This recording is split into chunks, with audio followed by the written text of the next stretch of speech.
I thought I knew everything about my wife. 8 years of marriage, same house on Glenwood Avenue in Decatur, Georgia.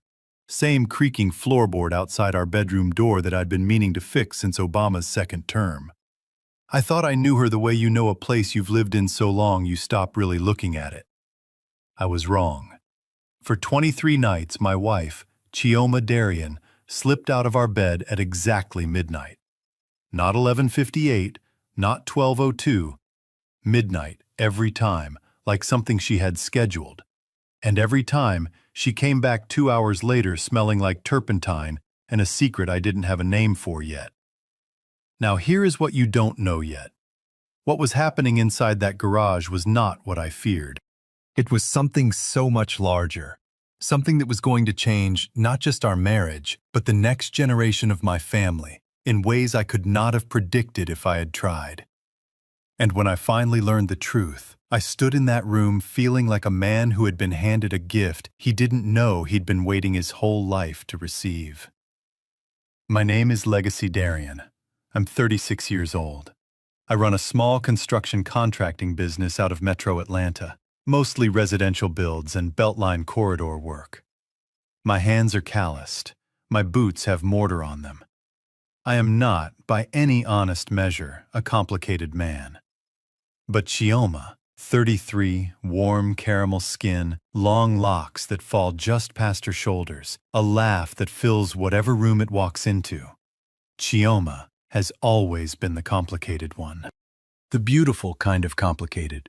The kind that keeps you paying attention for 8 years and still leaves you wondering if you've gotten to the bottom of her yet. She worked in marketing for a firm up in Buckhead. Good salary, good benefits, sensible. Her mother, Yetunde, had made sure of that. Yetunde was 62 years old, sharp and certain in the way of a woman who had steered her children through a world she didn't fully trust to be fair to them. Sensible job, steady income, no foolishness.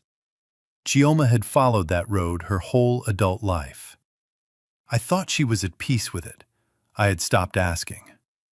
The night it started, I came home late off a job site on Ralph David Abernathy Boulevard. Poured myself some water, sat on the edge of the bed. It was past 11. Chioma was already under the covers, facing the window, breathing slow and even. I was asleep in 3 minutes. I woke up at 2:14 in the morning to an empty bed. I told myself she'd gone down for chamomile tea. We keep it on the second shelf of the pantry, right next to the church cookbook her Aunt Deborah gave us as a wedding gift. I told myself that's exactly where she was. I lay there another 15 minutes. She didn't come back. When I finally went downstairs, every light in the house was dark, except for a thin strip of yellow seeping out from under the garage door. And from behind it, barely audible, came a sound I hadn't expected at all. Old gospel music. The quiet, worn, smooth kind that Chioma's mother used to hum while she cooked. And beneath the music, something softer, something that pulled the air straight out of my chest. She was crying. I stood on those cold hardwood floors in my socks and did not move for a long time. A man's mind goes to dark places at 2 in the morning, when he finds his wife locked in a garage, weeping. I ran through every worst-case scenario, like flipping through channels on a television I couldn't turn off. Was she talking to someone? Was she planning to leave?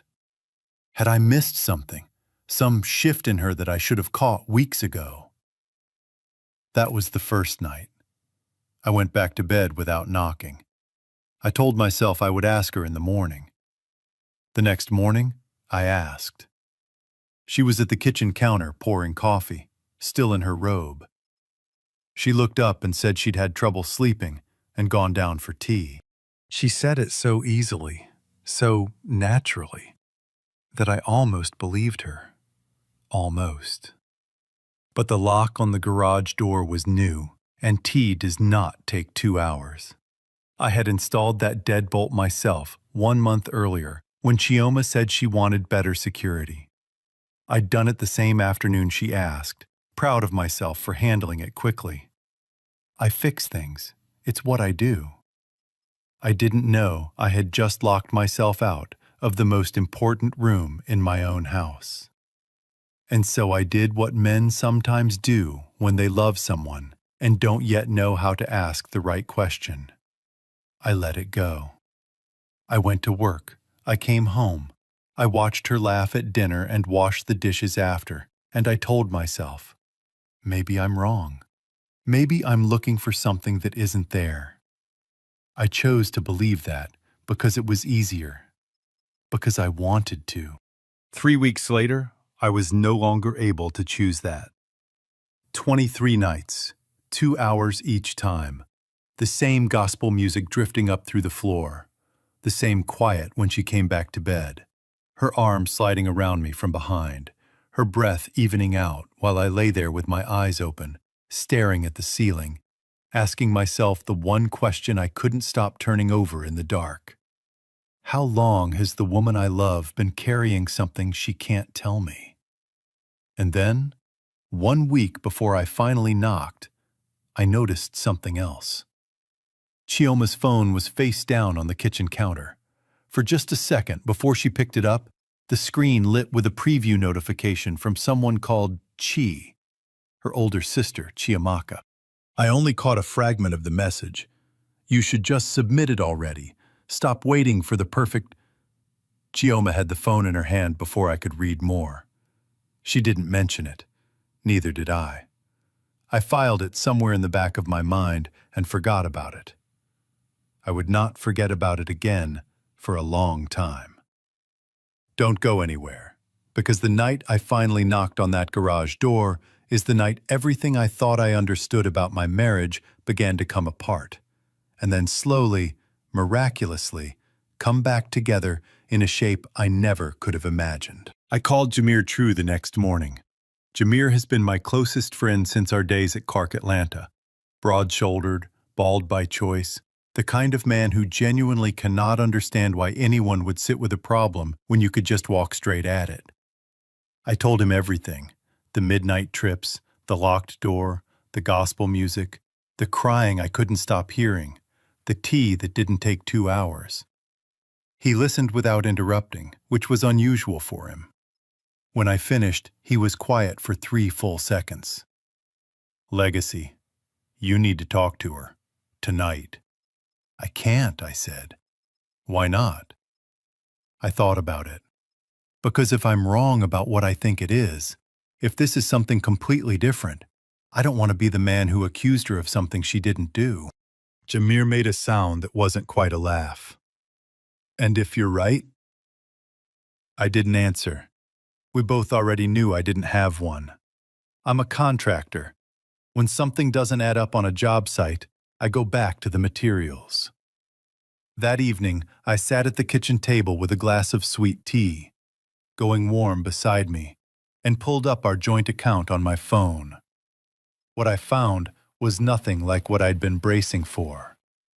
No hotels, no unfamiliar restaurants, no gas stations in neighborhoods she had no reason to be in. What I found instead were charges from art supply stores, Michael's on Ponce de Leon Avenue, and a specialty shop called Artist and Craftsman Supply up in Midtown. Canvases, acrylic paint, primer, brushes. Larger amounts, bought faster over the last 2 months. Here's the thing. Chioma had always kept her own card for personal spending. We'd agreed on that early in our marriage. A small piece of independence we each maintained, no questions asked. For most of the past 8 months, whatever she'd been buying had stayed quietly on her own account. Only recently, as she'd been pushing towards some kind of finish line, had the spending crossed over onto ours. Her personal card had hit its limit. She was racing to complete something, and she was running out of room to hide the cost of it. I stared at those line items for a long time. Art supplies, not another man, not a lawyer. Art supplies, bought over 2 months with the urgency of someone trying to finish something before a deadline only they knew about. Chioma had studied art. I knew that in the vague way you know something a person mentioned once and tucked away. Never followed up, never fully examined. She had never said, "I used to paint," or "I miss it."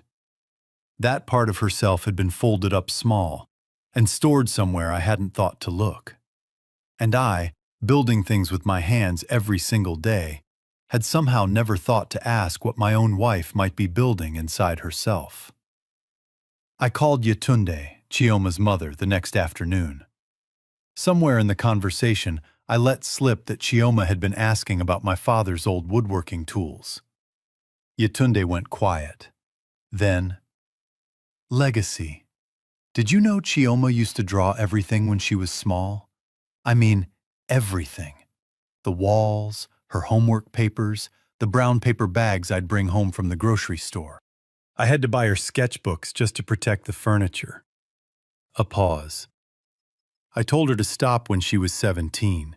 Told her it was beautiful, but that black women who want security don't follow paintbrushes.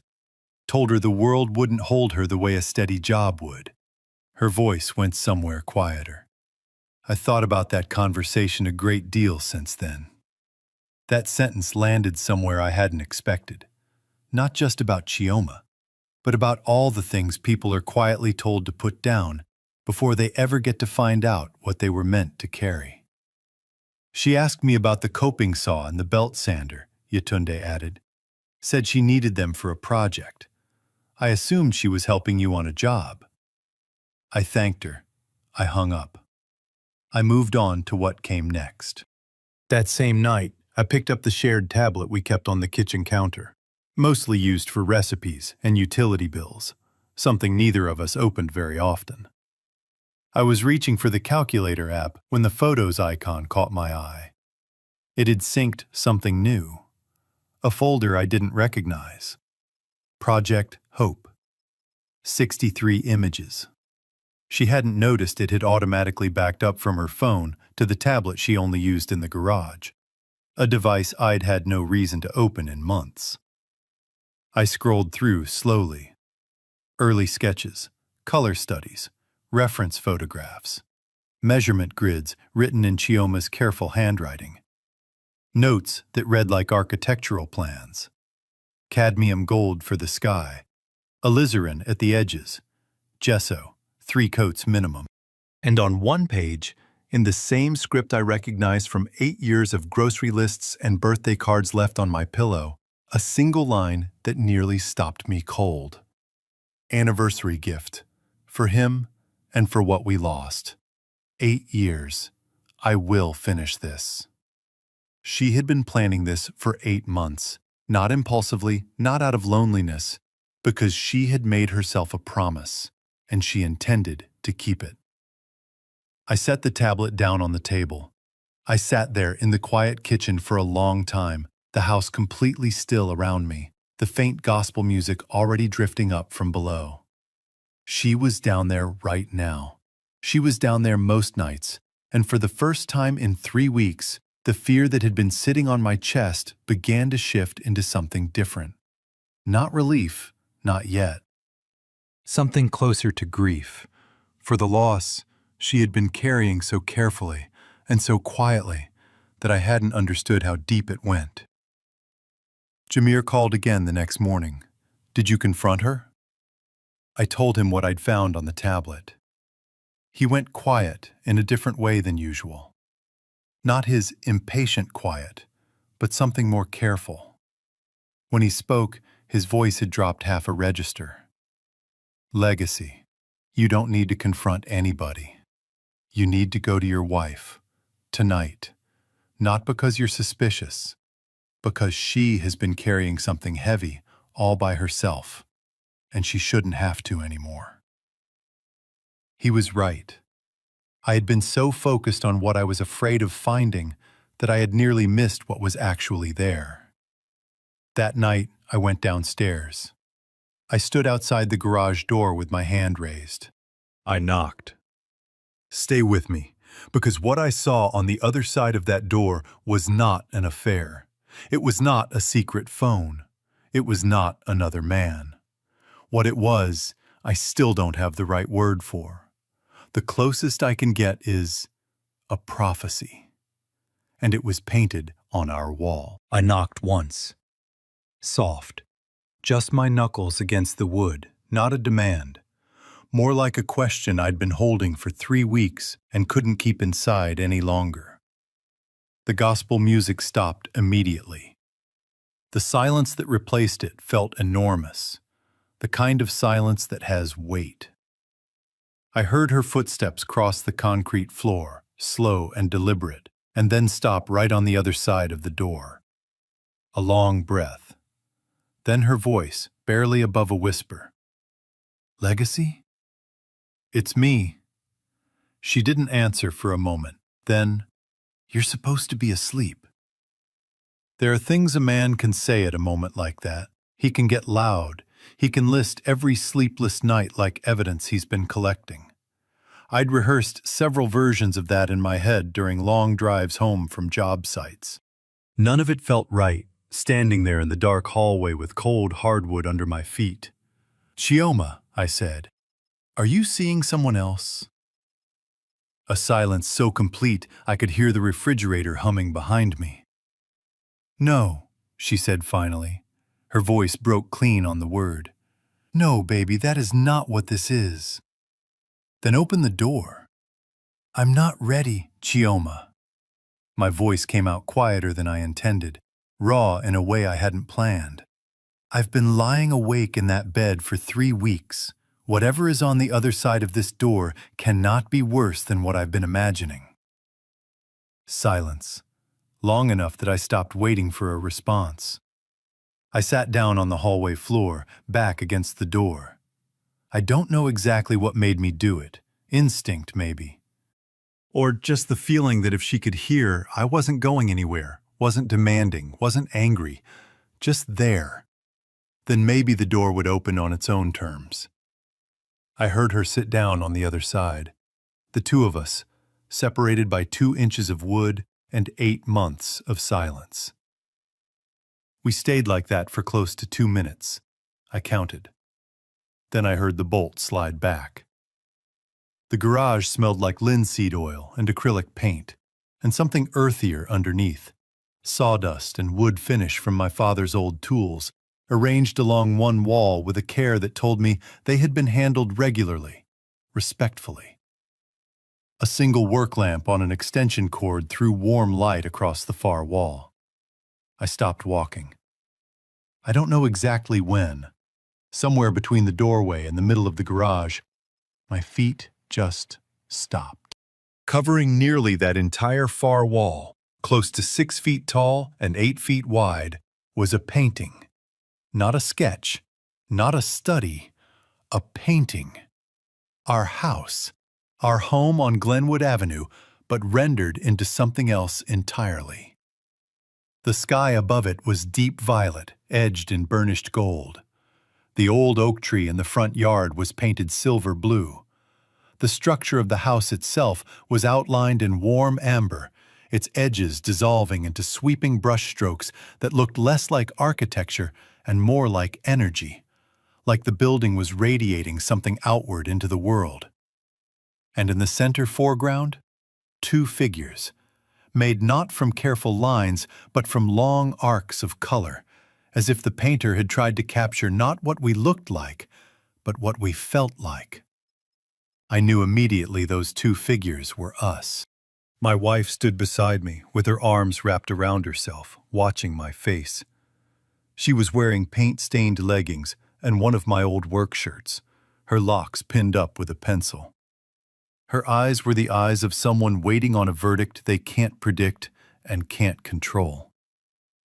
"How long?" I asked. 8 months of planning," she said quietly. "The last 3 weeks actually doing it. I wanted to finish it before our anniversary." I turned and looked at her. Really looked at her. "Why couldn't you just tell me?" And then she stopped holding herself together. She sat down on the paint-spattered stool in the middle of the garage and put her face in her hands. And she cried. Not the careful, controlled kind, but the full, exhausted kind that comes from carrying something alone for far too long. Because I buried this part of myself when I was 18 years old, she said. My mother told me that dreaming about paintbrushes was a luxury I couldn't afford, and I believed her. I got the degree, I got the job, I built the life she said would keep me safe. She looked up at me, her hazel eyes red at the edges. And then 2 years ago, when I lost the baby, Legacy, when I lost her, I didn't know how to survive it. I didn't know how to tell you how bad it really was. You were grieving too, and I thought I had to hold it together for both of us. So I started drawing again. In notebooks at first, then bigger. It was the only thing that made me feel like I still existed. I crossed the garage in 3 steps and held her. I held her the way you hold something you almost lost without realizing you were loosening your grip. You don't have to be strong alone, I said into the top of her head. That is not what I married you for. She cried harder. The good kind. The kind that means something is finally letting go. I stood there holding her, and I thought about all the nights I had lain awake on the wrong side of that locked door, telling myself the worst stories I could imagine, and how none of them had come close to the truth. The truth was not betrayal. The truth was a woman who had been grieving so carefully, so quietly, for so long, that she had learned to grieve in secret. The truth was that she had built something extraordinary out of the worst year of our lives, and she hadn't known how to hand it to me because she hadn't been sure I would know what it was. And I understood that, not as an excuse, but as a mirror. Because I had not always known how to receive something I couldn't fix with my hands. I had not always known how to just sit with the weight of something and let it be what it was. We had both been doing the best we knew how to do, and the best we knew had left us alone, on opposite sides of the same grief, for 2 years. I held her tighter. I didn't say any of that out loud. Some things are better understood than spoken. We were still holding each other when her phone buzzed on the workbench. She pulled back and glanced at the screen. Something shifted in her expression. Not guilt, but a startled alertness, like someone caught mid-sentence. She silenced the call. I saw the name. Chiamaka. Her older sister. The same Chi whose message preview I had glimpsed on the kitchen counter a week ago. I caught a half-second of voicemail before she pressed the phone face down. You submitted the gallery application, and they are going to respond by Friday. Does Legacy know yet about the studio plan and the solo show and... She cut it off. Her eyes came up to meet mine. The painting was one truth. The voicemail told me there was at least one more she hadn't gotten to yet. I could see it in the way she held her breath, waiting to see what I would do with what I'd just heard. I looked at her for a long moment. She looked back with the expression of someone standing at the edge of something they'd been building the courage to step off of. Not afraid of falling, but not quite ready to release the ledge. 1 week, I said quietly. You said 2 weeks a month ago, and I gave it to you. I'll give you 1 more. But after that, no more closed doors. Not between us. She exhaled, long and shaky, like something had finally been given permission to leave her body. 1 week. I promise. She reached up and held my face with both hands, paint still on her fingers, and looked at me with those hazel eyes I had spent 8 years learning to read. I love you, more than I know how to say out loud. I know, I said. I love you too. Now come upstairs. I turned off the work lamp. We walked back upstairs together, and for the first time in 3 weeks, I slept, deep and still, without the weight of not knowing pressing down on my chest all night long. Stay with me, because in exactly 7 days, Chioma was going to take me back into that garage. And what I found on that wall was going to shake me in a way I never saw coming.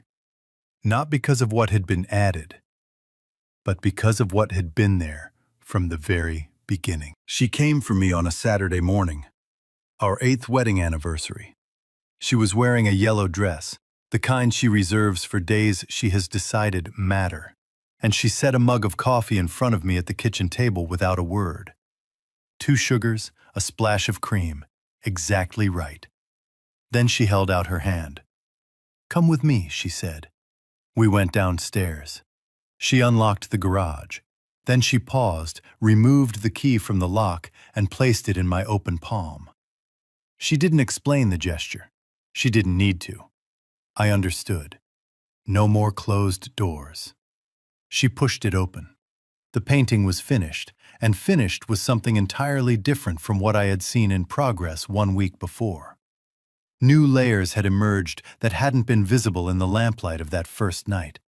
Depths that only revealed themselves as I stepped closer and let my eyes settle and take their time. The texture of our front walk on Glenwood. The specific lean of the old oak. The exact curve of the porch railing I had repaired the summer we moved in. Details that could only have been painted by someone who had looked at this house 10,000 times and quietly memorized every last thing that made it hers. And then I saw something I had not seen before. In the upper right corner, set slightly back from the 2 central figures, small enough that you could walk past them without noticing, were 3 small silhouettes. Children. Tiny. Holding hands with each other, reaching toward the 2 larger figures. Reaching toward us. They were painted in the same sweeping, energetic style as everything else. Color in motion, not careful lines. They looked as though they had always been part of the composition, as though they had been there from the very first brushstroke. I stared at them for a long time without speaking. "Who are they?" I asked. My wife was quiet. Then, "I honestly don't know. I just felt like our family wasn't quite complete yet. I painted what I felt, not what I knew."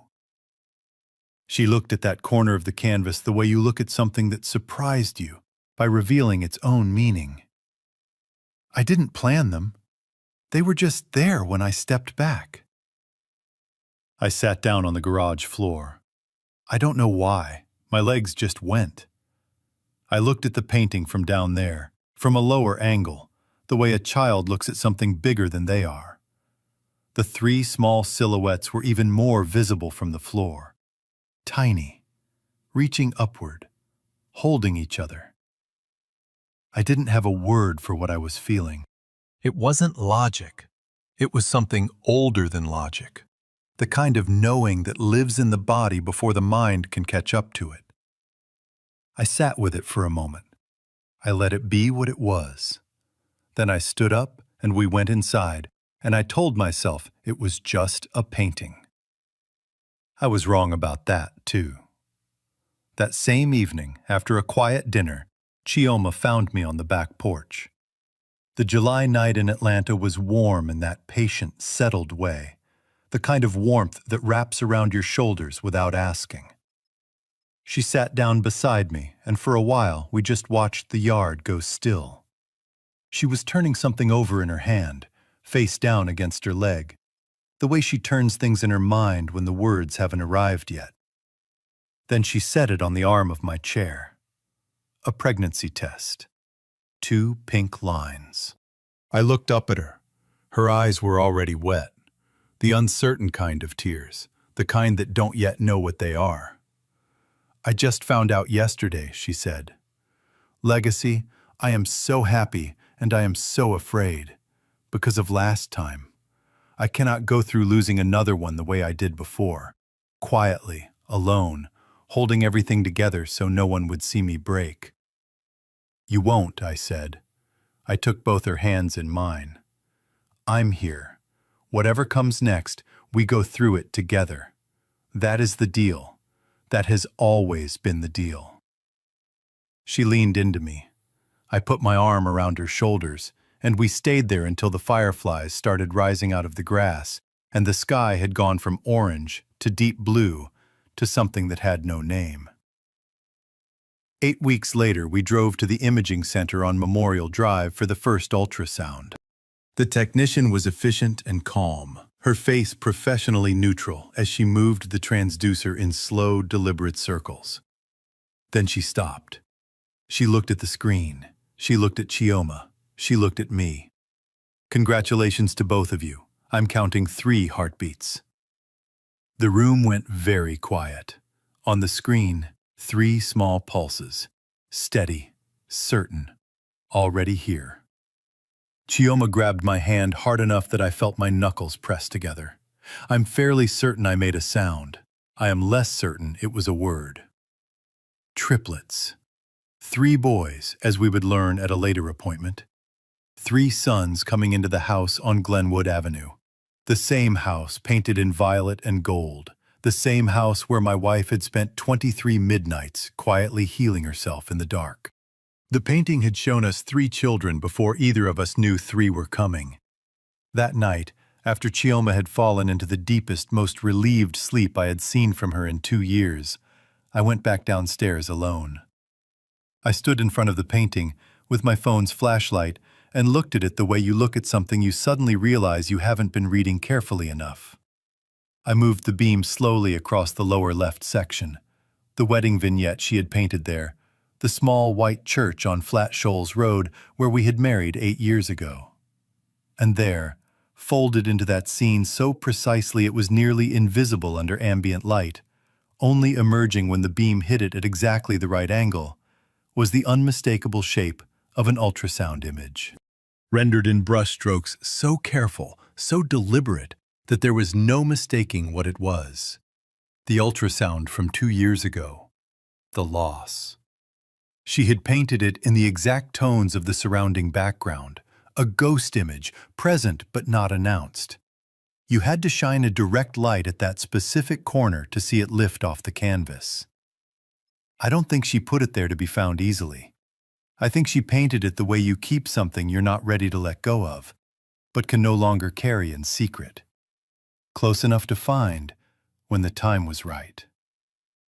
She had placed her deepest grief inside the painting, not hidden away, not erased, included.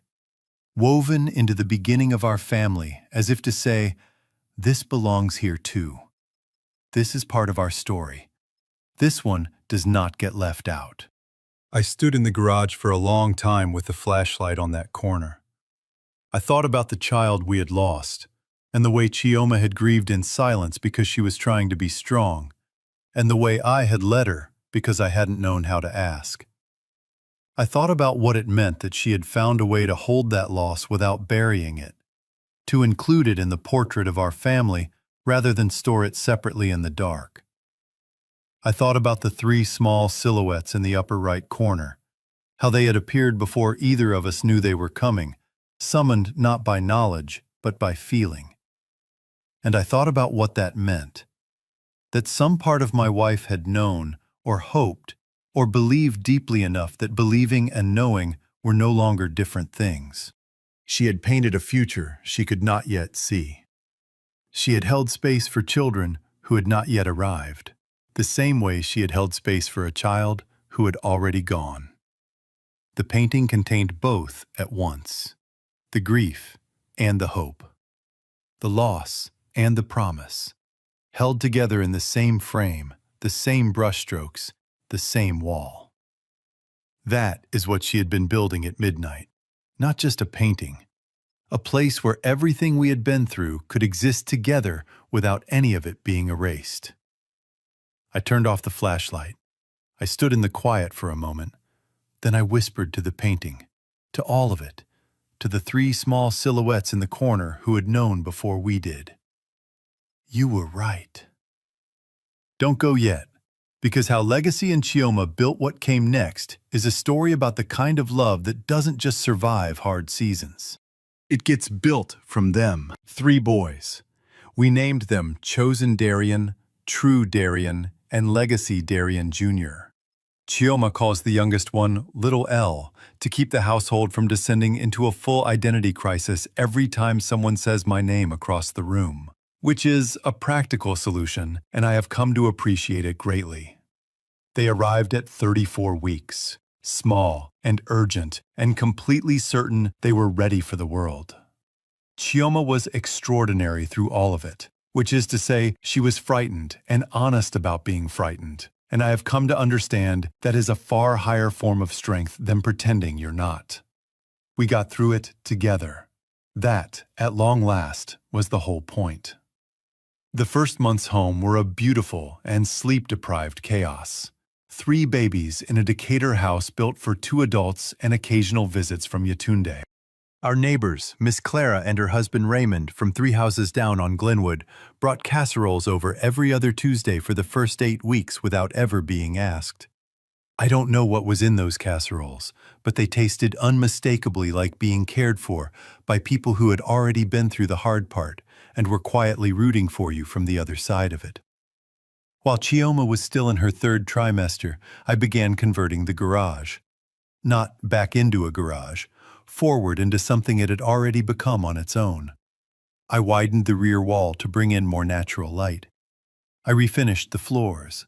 I built the storage shelving using my father's coping saw and his old workbench, and I remember running my hand along the surface of that bench the morning I first set it up in the new space, thinking about the fact that his hands had been on it before mine, and that someday my son's hands might be on it after me.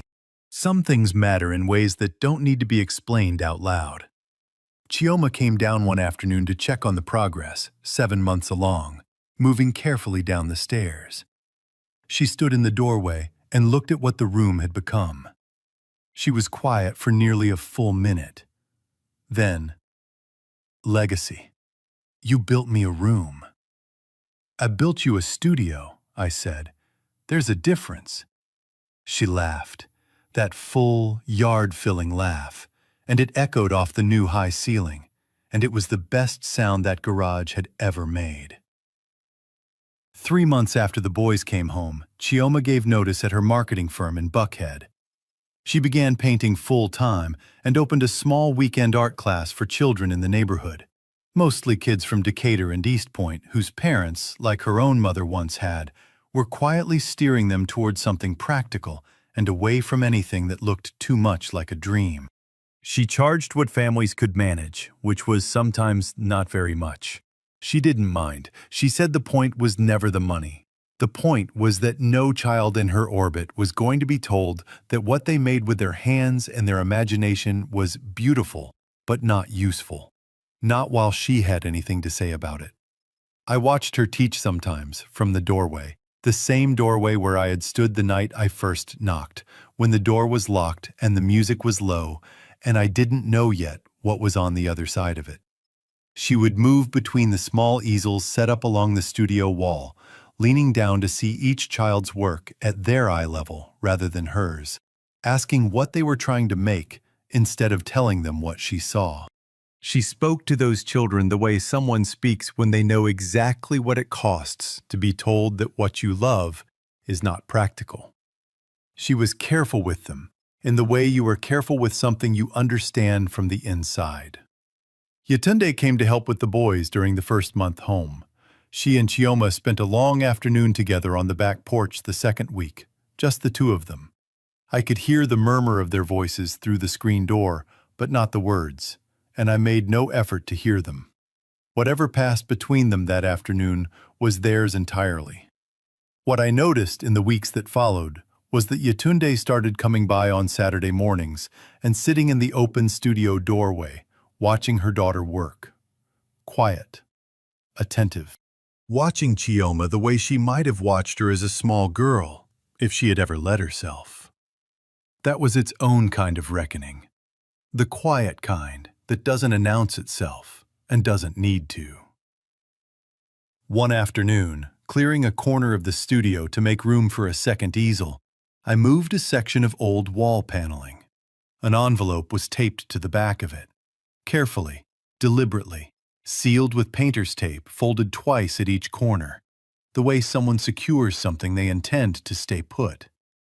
On the front, written in thick black marker in Chioma's handwriting, "For the man who builds things." Not hidden carelessly, hidden for me, in the one place she knew I would eventually reach with my own hands, building something for her. She had known I would one day tear into these walls to make the studio. She had planned around it.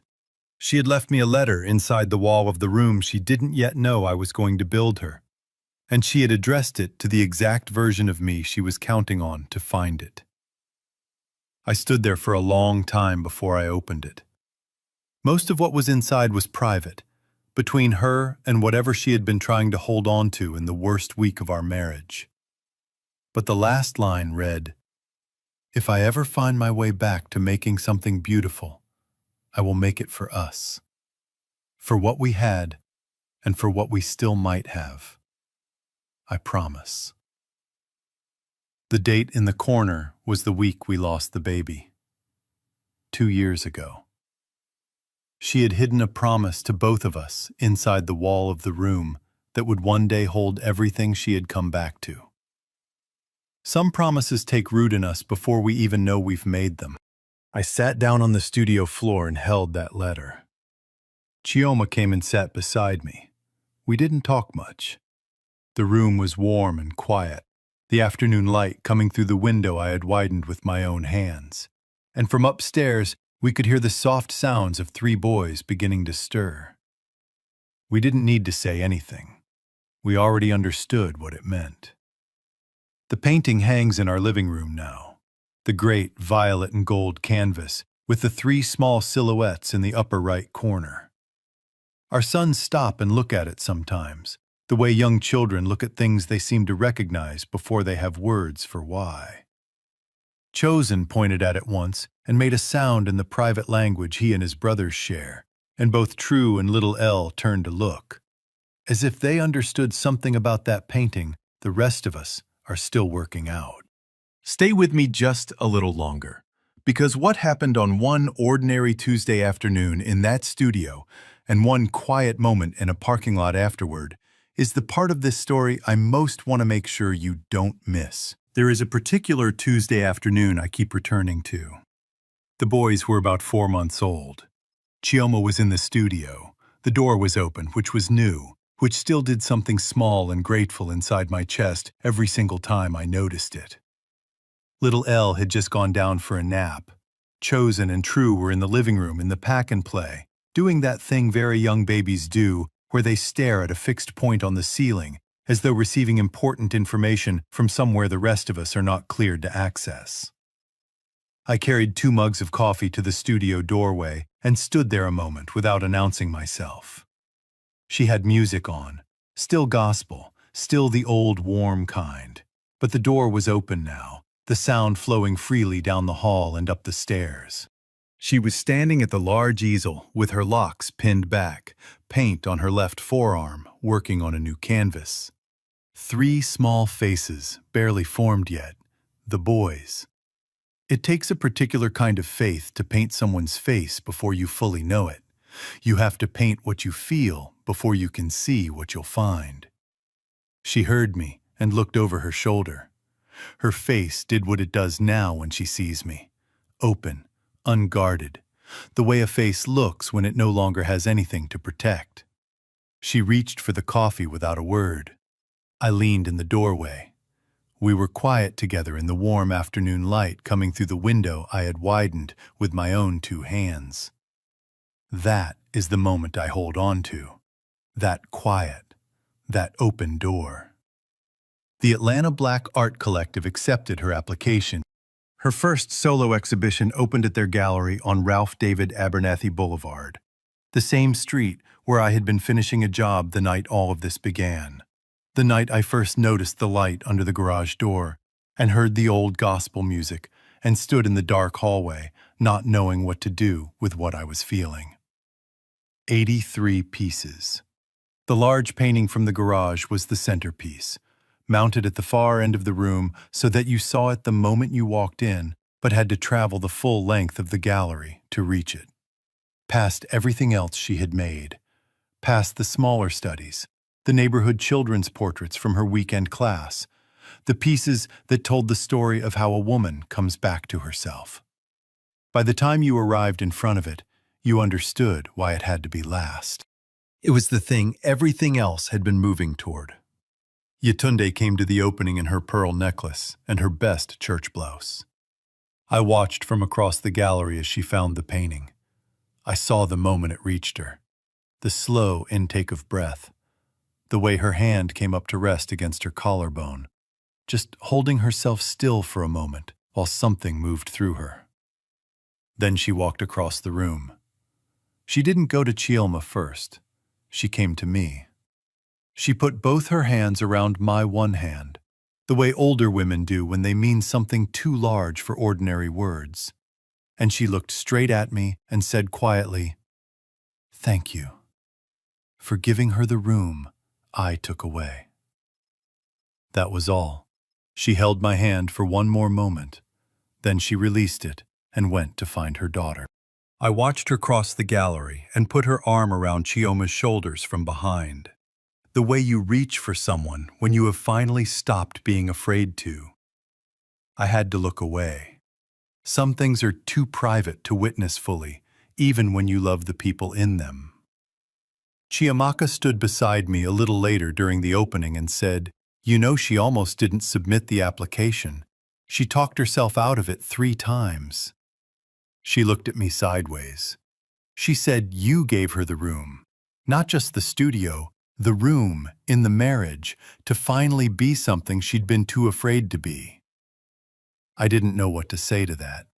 So I just looked across the gallery at my wife, standing in front of the painting she had made in secret at midnight, in the room I had unwittingly locked her into, surrounded by people who could now see what she had been building alone in the dark. And I held that image with both hands, the way you hold something you know you'll want to remember clearly for the rest of your life. Before we left, I stood in front of the painting one last time. The gallery was thinning out, the lights warm and low. I looked at the 2 figures made of color and motion, not careful lines, but feeling made visible. And I looked at the 3 small silhouettes above them, and I thought about the letter folded inside the wall, about the promise Chioma made to herself in the worst week of our marriage, 2 years before any of this, that she would find her way back to making something beautiful, for both of them, no matter how long it took. She kept it. She more than kept it. In the parking lot afterward, Chioma slipped her hand into mine as we walked to the car. We were almost there when she stopped walking and looked up at me in the dark. "I'm glad you knocked," she said. I looked at her for a moment, at the yellow light of the parking lot on her face, at the locks falling loose around her shoulders, at the paint she'd missed on the back of her left hand, even after washing up. "I almost didn't," I said. She squeezed my hand. We got in the car and went home to our sons. This story reminds us that the people we love most are sometimes hurting in rooms we never thought to knock on. Think of someone in your life who has gone a little quiet lately. Not dramatically, just quieter than usual. Maybe a daughter who stopped calling on Sunday mornings. A granddaughter who says, "I'm fine," too quickly. A neighbor whose porch light stays off now when it never used to. This week, don't wait for them to come to you. Show up at their door with something small. A container of soup, a cutting from your garden, that paperback you already finished. Don't ask if they're okay. Just say, "I was thinking about you. I had a few minutes. Can I sit with you a while?" Legacy didn't fix Chioma's pain. He just knocked and sat down on the floor and waited. Sometimes that is everything. These are authentic human stories shaped by real pain and real dreams. AI helped with grammar, flow, and structure, but the heart, the moral weight, and the life-changing lessons belong entirely to the human creators and their audience. Production team: Story and Screenplay by Quinn Fung. Character Development and Visual Conceptualization by Chris Nguyen. Video Scripting and Scene Adaptation by David Nguyen. A passionate team dedicated to bringing this story to life.